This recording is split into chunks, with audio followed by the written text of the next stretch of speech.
Like, subscribe, and get notified.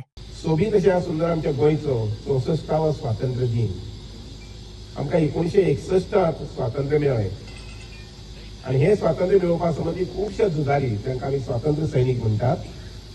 तांणी आपलो देह अर्पण केलो, खूब मोठो त्याग केलो आणि म्हणून तुमच्या सगळ्यांच्या वतीन गोंयच्या जनतेच्या वतीन हांव तांकां परबीं दाखयतां, तांकां आदरांजली दिता.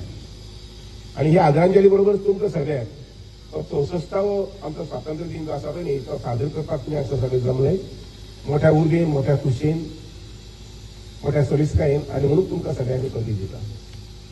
दोस्तानो, एखाद्या व्यक्तीच्या जिवनात 64 वर्सां म्हटली जर जायत जाल्यार तो वयाची 3 भाग जे आसा पळय न्ही तो कंप्लीट जाता आणि एक भाग उरिल्लो आसता. पण एखाद्या प्रांता संबंधी, राज्या संबंधी, देशा संबंधी आणि विशेष करून देशाचे स्वातंत्र्य, प्रांताचे स्वातंत्र्य, गोय राज्याचे स्वातंत्र्या संबंधी हे लागू पडना. जितली जितली वर्सां वतात तितले तितले स्वातंत्र्य जे आसा पळय न्ही ती चिरायू जाता. चिरायू म्हटल्यार कितें?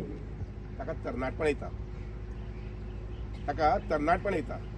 आणि म्हणूनच तुम्ही सगळ्यांनी बारीकसाणी निरीक्षण केलें जर जायत जाल्यार फाटल्या 64 वर्सांक आमचे स्वातंत्र्य जे आसा पळय न्ही, गोंय राज्याचे स्वातंत्र्य जे आसा पळय न्ही, पुर्तुगेजांच्या बंदखणींतले आमी सुटले नंतर कितले तरुण जाल्ले आसा.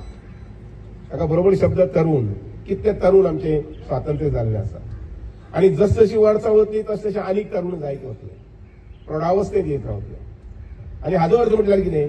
हाजो अर्थ असो की जितली जितली स्वातंत्र्याची वर्सां वतात तितली तितली आमचे आम जनतेची, सगळे समाजाची प्रगती जी आसा पळय न्ही ही प्रगती पळोवन दिसता. Watch on Herald TV.